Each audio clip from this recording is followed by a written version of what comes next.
Good evening. Good evening. Thank you for making it through the snow. I think we are going to be a smaller group tonight here, but hopefully people will join us online. I'm Ulrike McGregor, and I welcome you to the Co-Cathedral of St. John the Evangelist. Tonight is our fourth and last lecture of reflection on Advent and Christmas through art.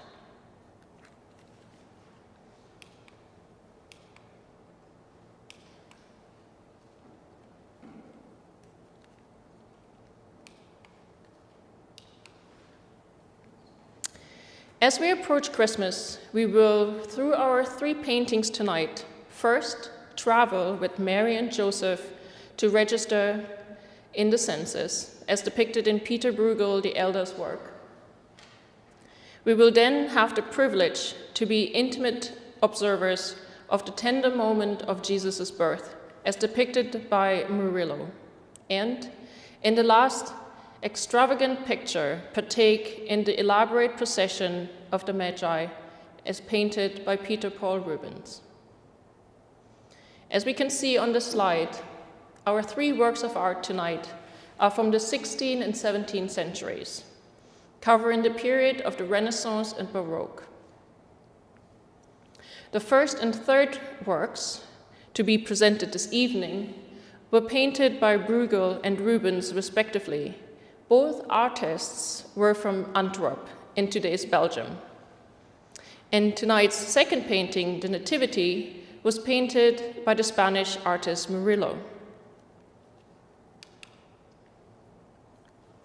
These three pictures underline the importance of understanding the religious and political environment of the times of their painting in order to fully interpret and appreciate these works of art.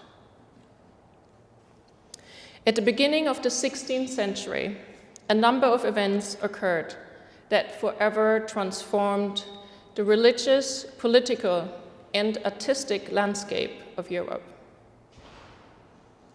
Let's start 1517, protesting corruption in the Catholic Church. The ability to distribute writings and propaganda by Luther, Calvin, and others through the recent invention of the printing press by Johannes Gutenberg enabled the rapid spread of funds to the Reformation. The Council of Trent was the most important event of the Catholic Counter-Reformation. The Catholic Church's major pushback on the advancing Protestant Reformation. The primary purpose of the Council was to refute and reverse the beliefs of the Reformers, and to promote traditional Catholic beliefs through improved education and preaching of the clergy and bishops, elimination of financial abuses, and enhancement in the liturgy, music, and the arts. Politically, it is important to recall that the Low Countries, also called Spanish Netherlands, outlined in pale green over here, were under the rule of the kings of Spain, the Habsburg family, shown in the dark green. The Spanish Netherlands, with the capital Brussels, comprised most of the present-day states of Belgium, the Netherlands, Luxembourg, the northern parts of France and Germany.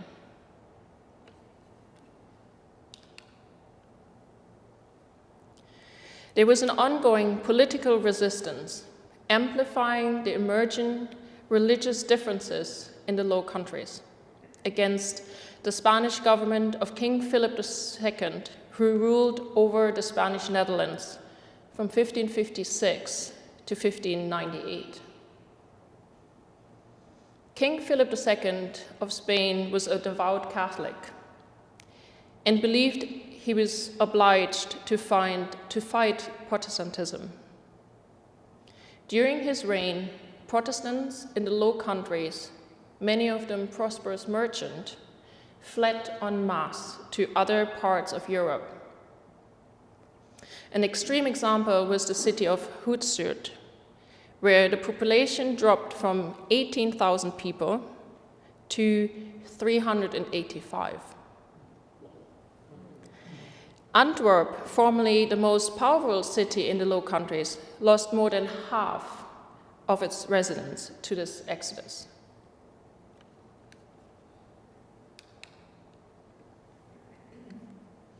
For most of this 80-year period, Europe was in turmoil. A new political and religious boundaries were determined, often through bloody military conflicts. Up to 8 million people, more than 10% of the population in Europe at that time, died, and population shifts of up to 50% occurred in some provinces. Only in 6 Protestants and Catholics subside in continental Europe. These tensions surrounding religious persecution were made worse by several bad harvests. With this brief introduction, I would like to begin to explore our first work of art of this evening. Of this work, to help us to explore the painting rather than being led by the title. This work was painted in 1566 by Peter Bruegel the Elder. Peter Bruegel the Elder was born around 1525 to 30, we don't know for sure, in Breda in the Low Countries. He was the greatest member of a large and important southern Netherlandish family of art. From the continuity of the family tradition of painters, copyists, and printmakers, by his children Peter Bruegel the Younger and Jan Bruegel the Elder, and their paintings focus on the lives of Flemish commoners, which earned him the nickname Peasant Bruegel. However, he was wealthy himself and didn't really have to work for the money. He rather painted for pleasure. Bruegel was a student of Peter Cook van Alst. He was most likely trained as a miniature painter by Maiken Verhulst, who was the wife of Peter Cook van Alst, and Bruegel later married their daughter, Maiken Cook. Peter Bruegel had spent time in Rome and other cities in Italy. Initially, he returned to Antwerp. Peter Bruegel died in 5 paintings, of which 29. As we consider our first painting tonight, I would like to quote Luke chapter 2, verse 1 to 7. I quote, "In those days, a decree went out from Caesar Augustus that the whole world should be enrolled. And Joseph, too, went to the city of David to be enrolled with Mary, his betrothed, who was with child." And at this point, even though we are a small group, hopefully we will have a little bit of a discussion, and I invite you to just share your first impressions on this painting with me. So I'm just going to jump out here. How unlikely. Yeah. Because in light of what you read in the Gospel, right, it is going for the movement of Joseph and Mary. I mean, I see chaos, movement, action. Yeah, we're ready to go somewhere. And there's a bit of a panic, perhaps, huh? Yeah, I mean, there's certainly busyness. Busy, Yeah, yeah. yeah, definitely. And, I mean, this could be painted in northern Minnesota, Yeah. right? Any other comments?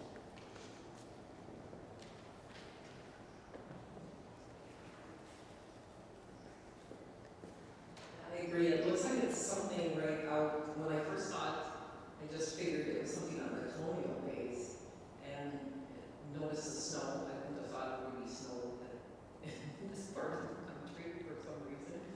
So, and just the busyness.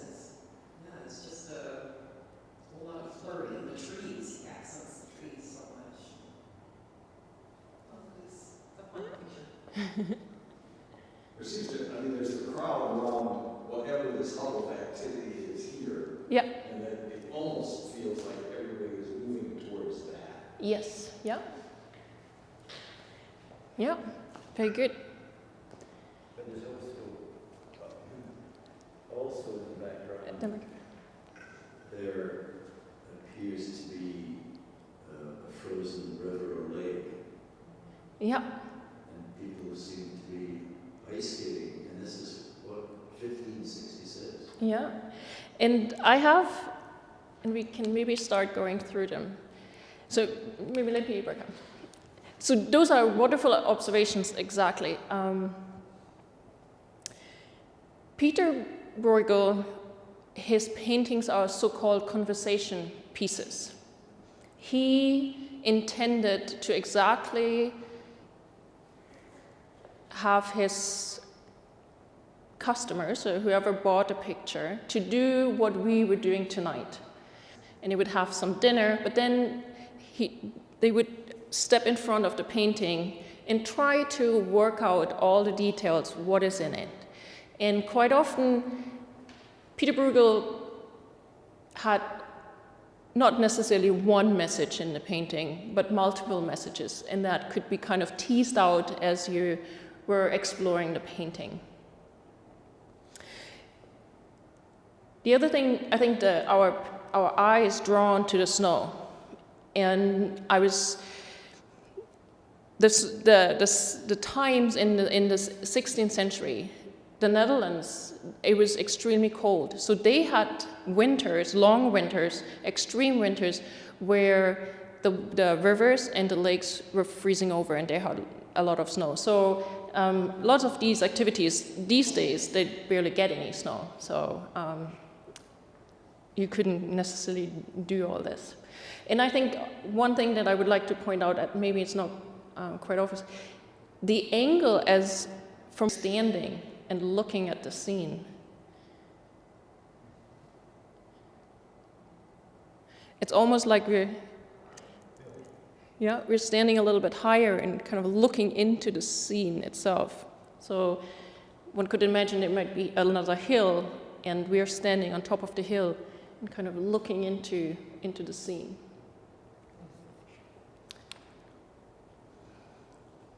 And I took details of the different areas of the painting, and it's lovely. It's almost every little part of the painting could be its own painting again. We could frame this and you could hang this up and it would be its own painting.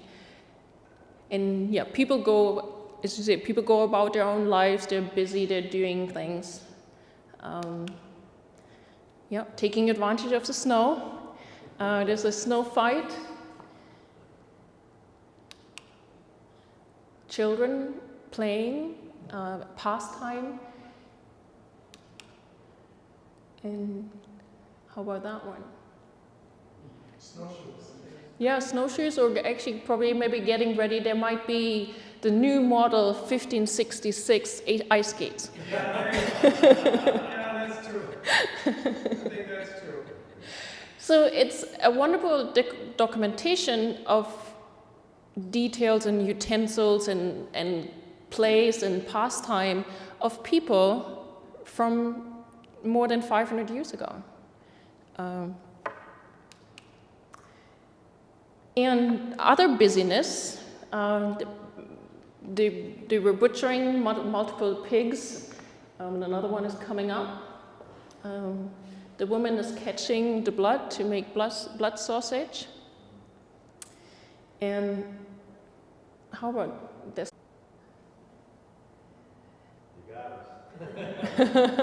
She's blowing something up. So today,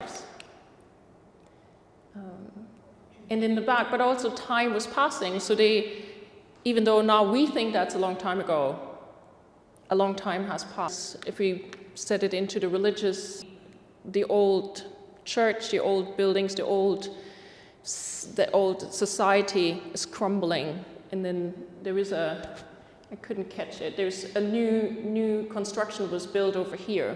So it's this change of old going away, or something going away and something new is coming up.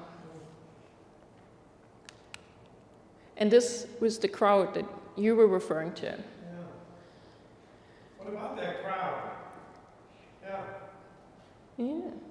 Looks like the stock market. So if we, excuse me? It looks like the stock market in the 1500s. Yeah, and there's multiple interpretations for that. We see money is exchanging hands here. Someone is writing something down. Someone is looking something up. So it could be tax collection. That could be one interpretation. If we now start thinking back of why are we here? So Advent, the reading, Joseph, they were moving somewhere. Have we seen Mary and Joseph in the painting yet? Are they in the painting? There they are. And let me, I just, so moving towards where because so many people are coming, it's crowded, and that's why they can't get in.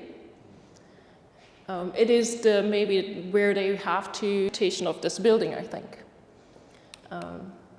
But yeah, Mary and Joseph are in the painting.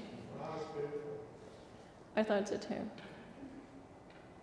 And also, kind of everyone is going about their own thing, and they don't know we are looking at them. Or but I thought it's very intriguing. It's a different way of presenting the religion. And we are all these people, right? We're busy and buzzily and going about everything. Are we paying attention? Will we find and will we notice the arrival of Mary and Joseph? Will we be ready and paying attention to the coming of Christ? So I thought that was quite interesting. Any comments or? So yeah. we now have a title. We now have a title. Mm-hmm. Oh, the title. Oh, so the title, yes, no, and so yeah, and now this time I included. So the title is The Census at Bethlehem. So,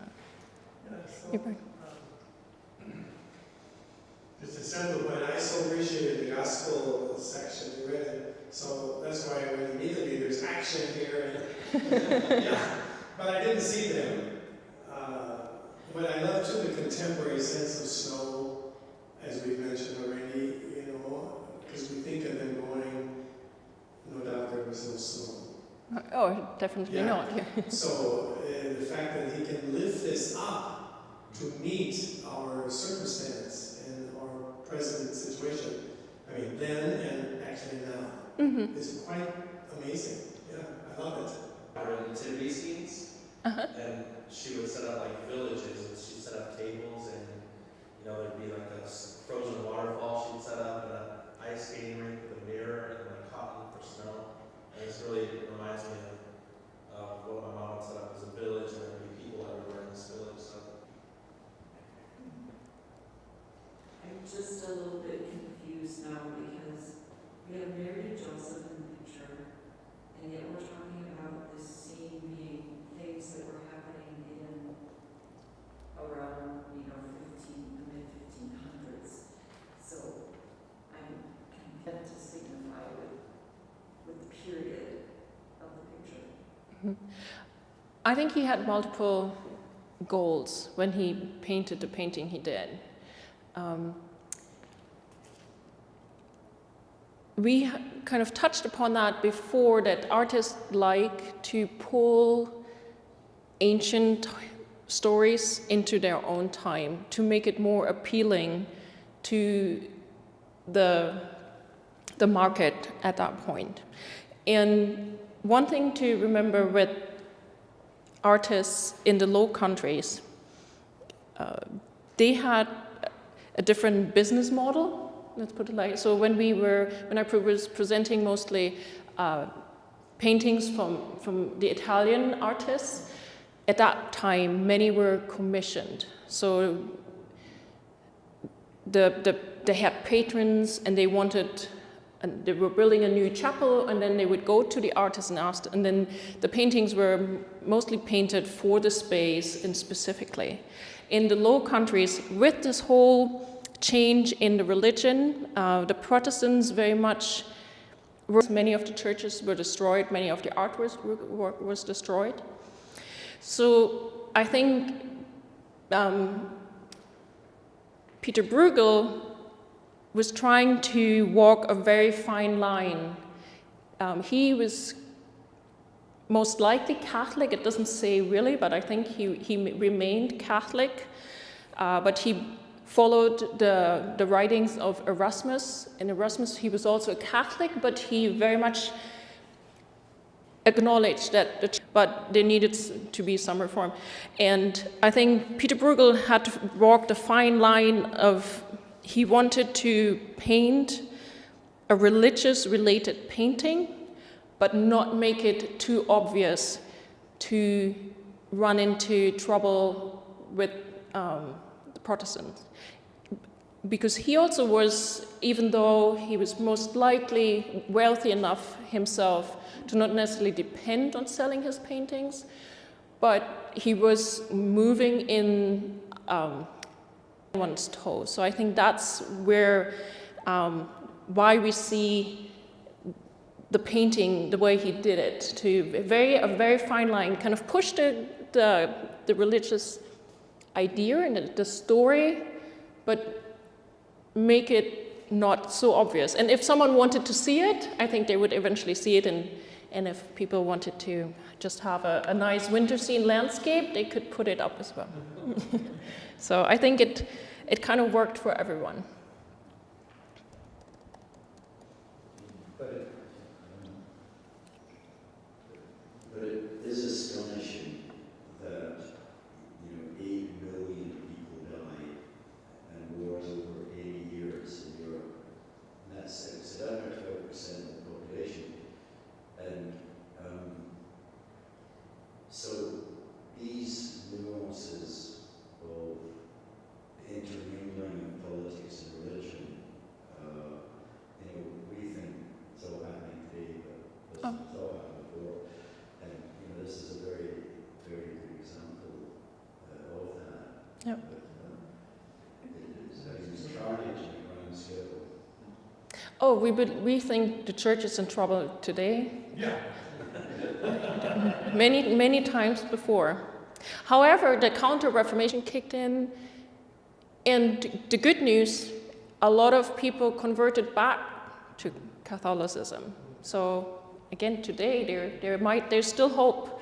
If we just need to start a good Counter-Reformation. Okay, so I love the discussion. Thank you very much to really participate in this. I think this is just a great painting to kind of start this evening off.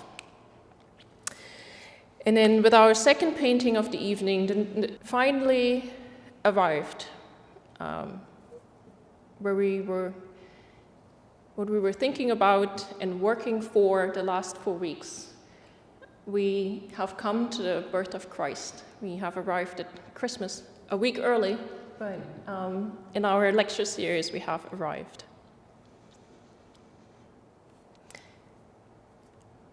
This work was painted by Bartolomé Esteban Murillo in 1655-1660.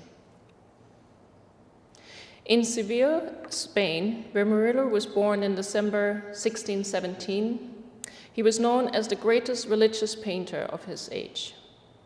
Murillo lived and worked in Seville his entire life. Throughout his childhood, Seville remained the foremost city in Spain, equal in power and population to Venice, Amsterdam, or even Madrid. Seville had long held the monopoly on trade with the New World, and despite Spain's near constant wars with France and the Low Countries, the city remained prosperous well into 1630s. By the early 1650s, Seville, though still seen as Spain's cosmopolitan and intellectual center, was no longer its commercial powerhouse.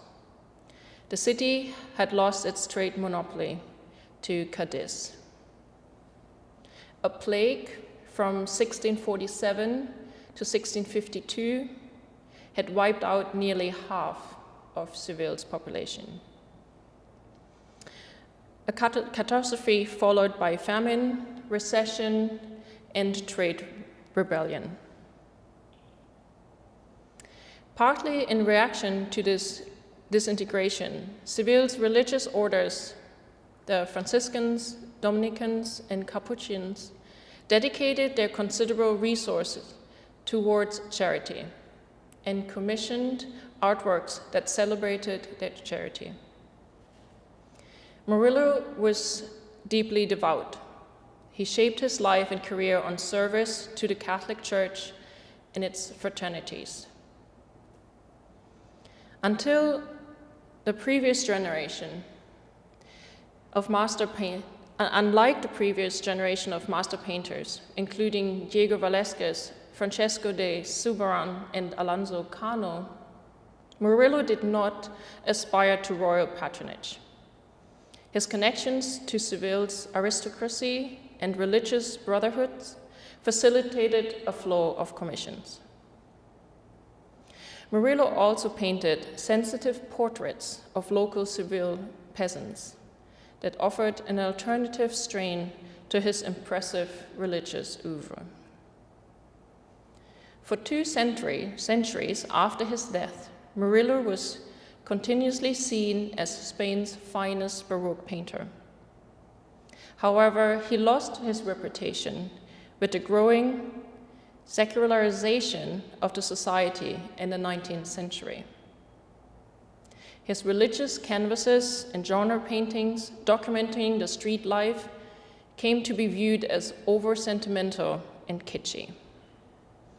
But in the 21st century, Murillo's oeuvre has quietly come back into vogue.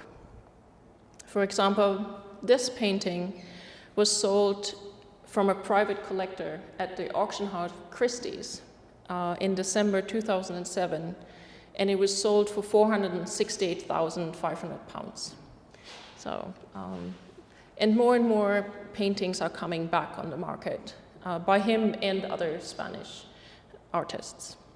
And religious art in general has kind of come back a little bit. And as we think about, for example, the National Gallery, they have over 2,500 works of art, paintings, and a third of those paintings are religious paintings, and most of them are Christian.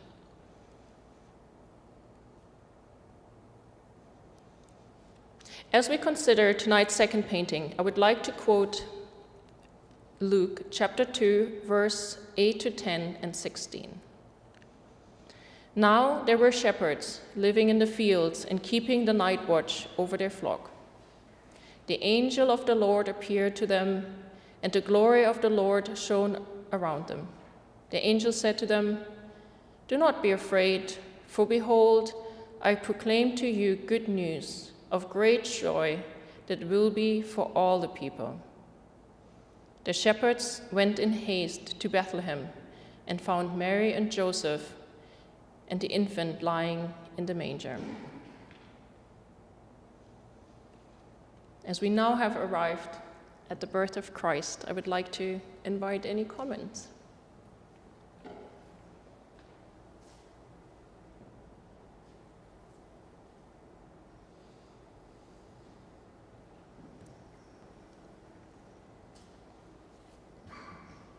I'm just struck by the 2 focuses of light, by the angels and then on the Christ child himself. It's a little bit different than some of the pictures where it's just the one spot. It seems, as in both places. Yes, very nice. Yeah, so we are very focused, but multiple light sources. Yeah.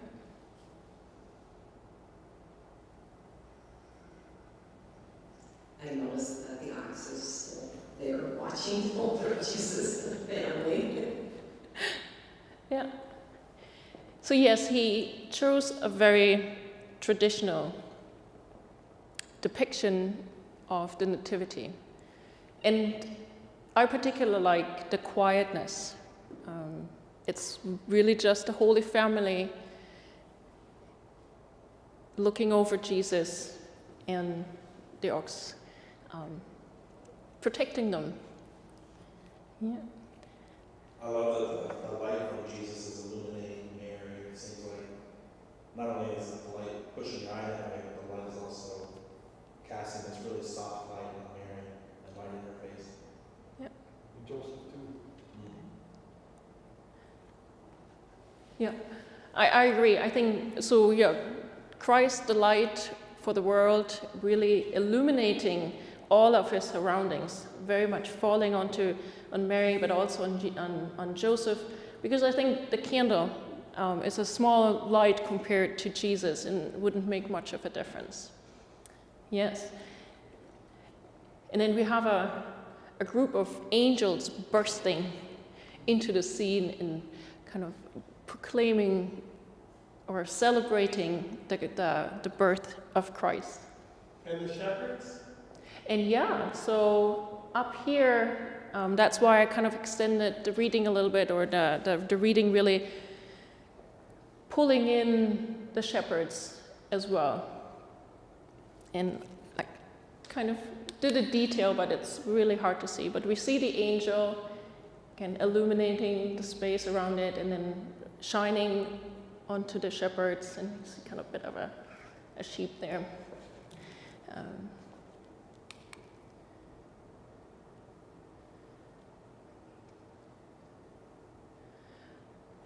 With the title, and the shepherds being so a bit removed, because the Annunciation went to the shepherds. Sorry. The Annunciation to the shepherds.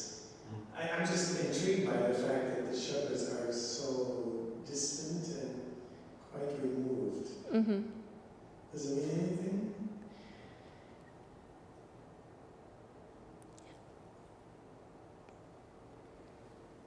I think he still wanted. I think it's a technique of his. And actually, let me go forward, and then I come back and answer your question.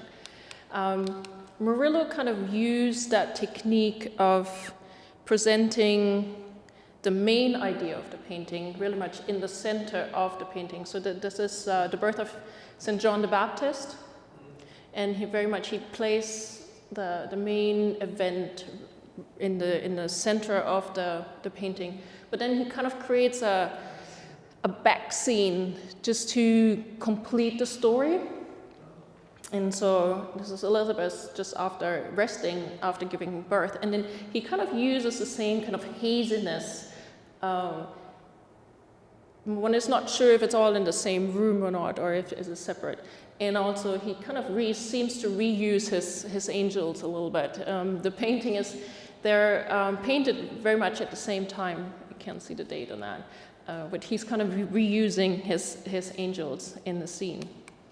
So if we come back, so I think it's a bit of his style to trying to put multiple points of the story in one painting, but still leaving the main space for the main part of it. I think he didn't want to crop, because if we look at nativities, and it's kind of maybe a fun exercise to do, just Googling nativity scenes and see all the different varieties that come up. Quite often the scenes are rather busy, and I think he likes more a quiet, serene depiction of Christ in the nativity. And I also love, he used the whitest white for the the cloth that Jesus was wrapped in. Even though the white is so, I mean, it's enhanced through the light of Jesus, but it's so bright in the painting. Yeah, thank you. And we just need.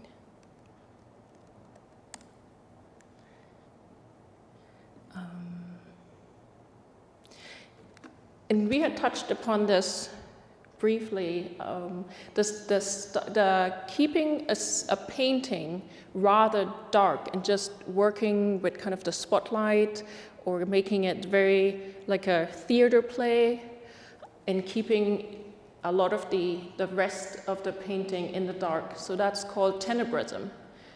So the darkness, keeping paintings in the dark. And we had looked at some of the paintings, similar styles, during our Lent lecture series. And then, so there's and sometimes people use the word chiaroscuro, which is, however, there are two independent terms and they mean two different things. Chiaroscuro means to be really sharp, have a really sharp contrast between something that's light and dark. Tenebrism is more giving the whole picture kind of a darker appearance, and then working with soft spotlights to highlight individual events in the scene.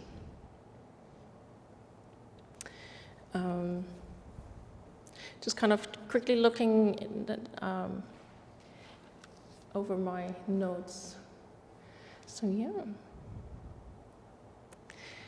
And I think, so keeping these two paintings that we talked about in mind now, one that was a very different style, kind of open, more like a landscape, and we had to really work out what we're looking at.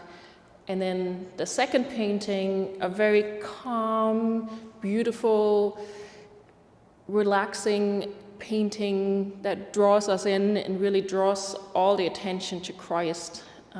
With this in mind, I would now like to finish our lecture with our third painting. Just need to jump through this. The Adoration of the Magi by Peter Paul Rubens. No other 17th century European painter combined great and widely recognized artistic genius with high social status and economic success like Rubens.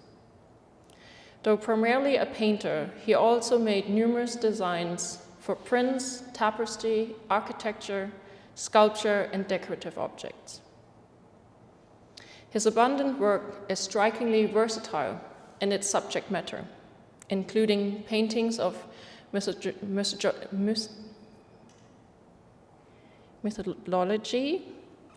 religious and historical subjects, as well as portraits and landscapes. Rubens' unique and immensely popular Baroque style emphasized movement, color, and sensuality, which followed the immediate, dramatic, artistic style of the Counter-Reformation. Overall, more than 1,400 works of art have been attributed to him. Rubens was born in 1577 in Siegen, a German province in Westphalia, where his Calvinist Flemish family had fled to escape religious persecution in Antwerp.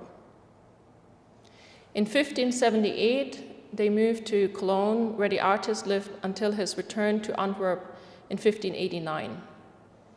By then, Rubens and his mother had converted to Catholicism, and he remained a fervent believer until his death. Rubens was a classically educated humanist scholar, and later in his life also became a diplomat. From 1600 until 1608, Rubens lived in Italy, intensely studying the art of the Greek and Roman antiquity, as well as the great masters of the Renaissance. However, he was also commissioned to create altarpieces, paintings for churches, and portraits for the nobility. After his return, Rubens facilitated one of the most important artistic workshops in Antwerp. He collaborated with other outstanding Flemish painters. Most interestingly, he worked with Jan Bruegel the Elder, the younger son of Peter Bruegel the Elder, the painter of our first painting of the evening.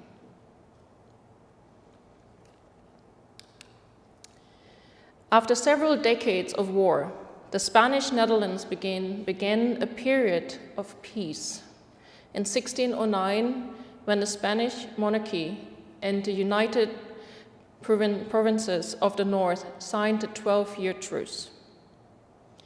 That truce led to a national reconstruction that proved advantageous to Rubens, as he began making paintings to decorate churches and the homes and palaces of the wealthy. Rubens died in May 1614 in Antwerp. Our painting tonight, The Adoration of the Magi, was commissioned by the city of Antwerp in 1609 to decorate the city hall during the signing of the 12-year truce.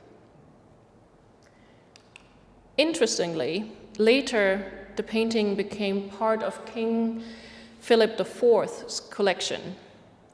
And in 1628 and 1629, with the king's permission, Rubens expanded and retouched the painting, as we can see here in the X-ray. So this is the original canvas. And then he literally sewed an additional strip on top and then a bit on the side to further extend the painting and to add his self-portrait into it.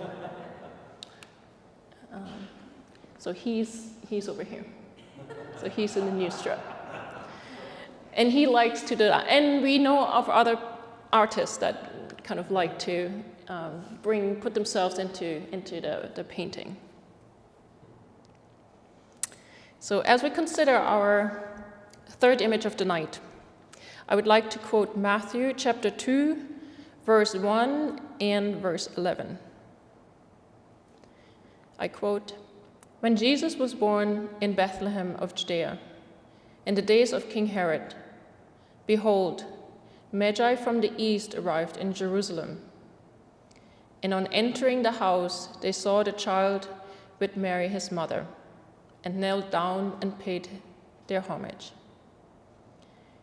Then they opened their treasures and offered him gifts of gold, frankincense, and myrrh."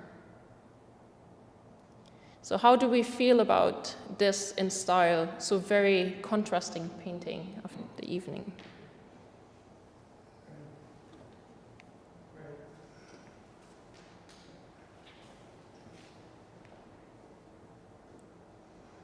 One of the things, Ulrike, that I have appreciated about this whole gift that you've given to us is, first of all, your competence and your preparation is outrageously beautiful.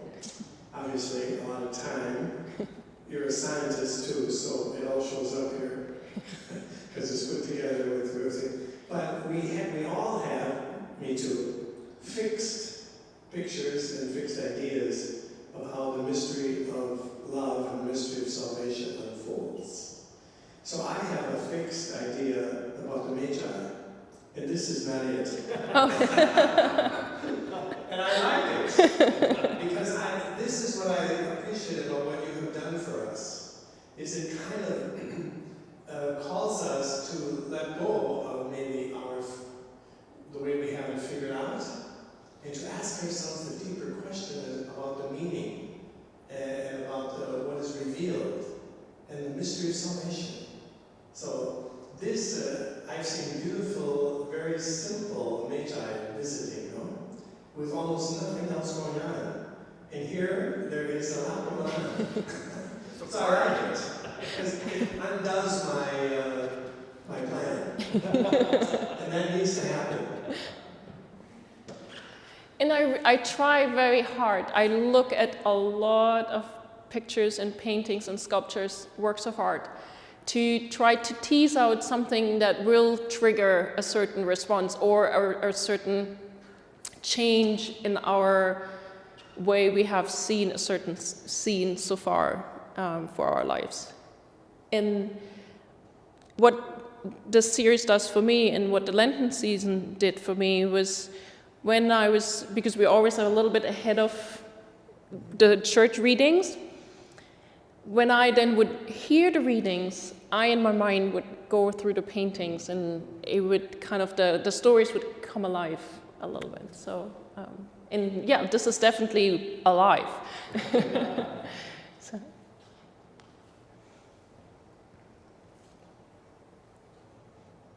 I have that same concept. We got the three little plastic, you know, wise men and one camel, and that's all that happened. And this one, I put by presumably one of the wise men in the red. And then just to, So yeah, we have one here, and the gentleman over here. and then the rest of this group, what are they depicting? I mean, it almost looks like right to my right of the guy, the wise man in the red, almost look like they would be slaves or workers or Right. something.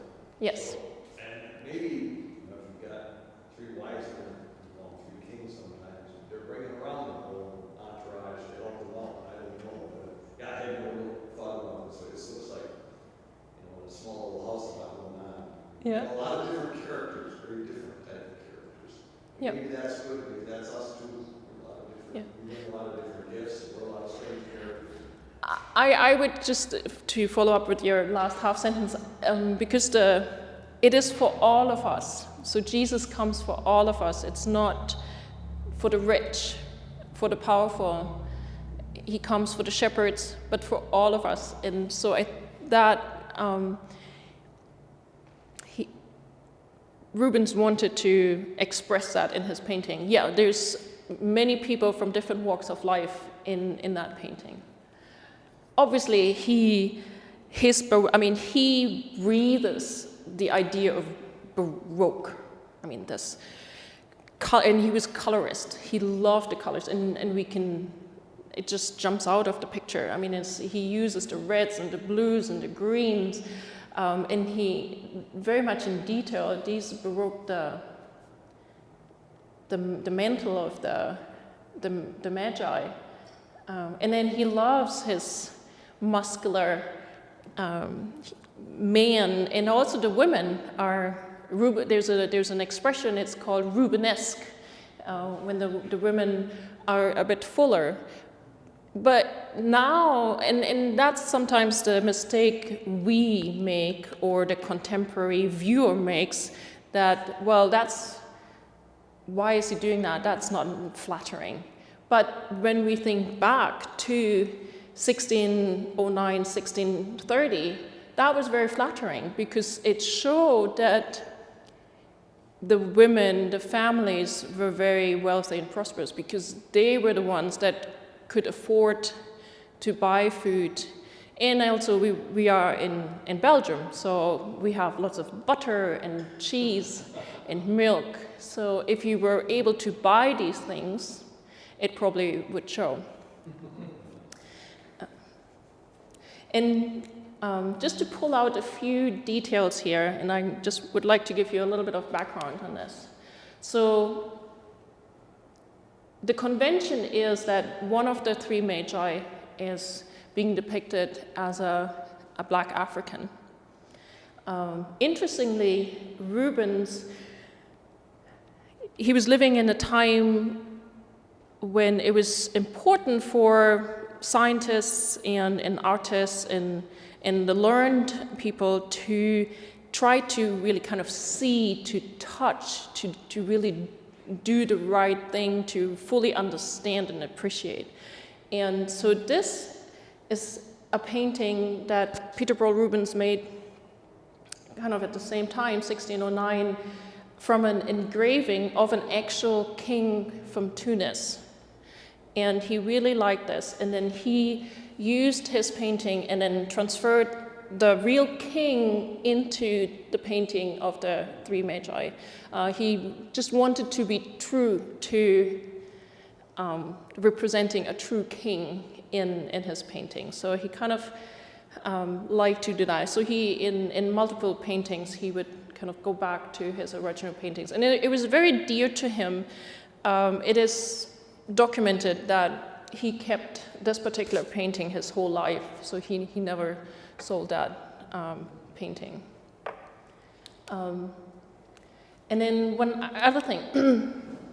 If we remember, we kind of looked at Peter Paul Rubens during Lent time. We looked at this painting, and we were commenting on the man who pulled up the cross and the bulging muscle. And we see them again in the Magi. These are the Magi in the picture of the Magi, and this is the raising of the cross. And again, he can invent new figures. So I think he kind of had a similar stock of figures that he would use in his paintings. But what I was thinking when I saw that, here is the adoration of the Magi, and they're coming in and being part of the adoration. But then, are we the same that are raising him on the cross, isn't it? I thought that was a kind of we are all guilty of that, right? We pay homage to Christ, but many times we are also the ones who will put him on the cross.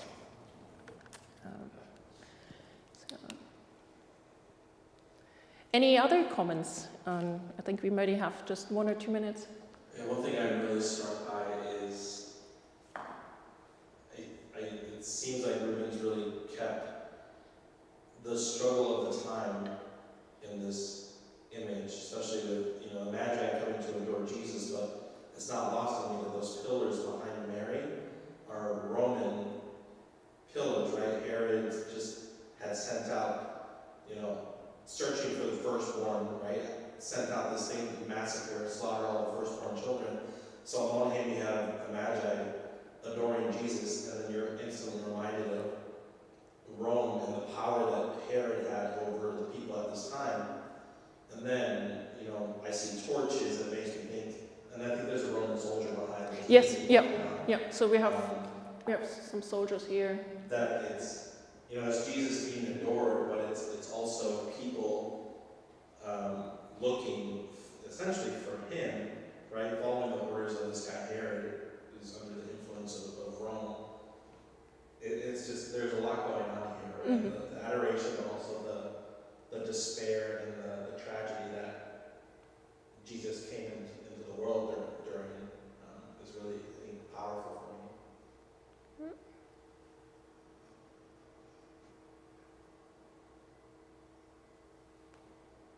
Yeah, and they're really bringing all their treasures. So down here it's hard to see. They have, and they're carrying wooden boxes. They're probably full with gifts.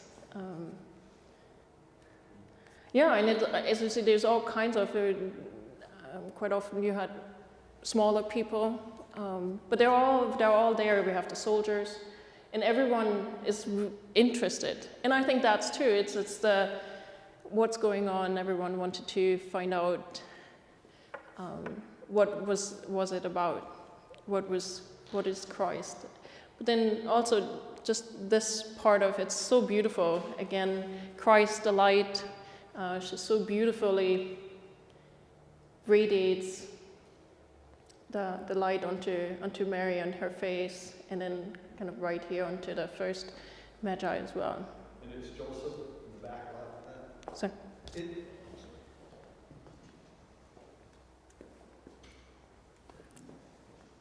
Just behind Mary, then, is Joseph. That's Joseph, yes. Yeah.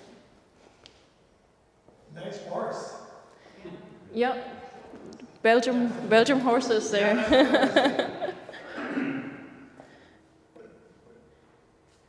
Yeah. So with this, I would like to leave you, and thank you for giving me the opportunity to share all these wonderful works of art with you. And thank you for coming. Thank you.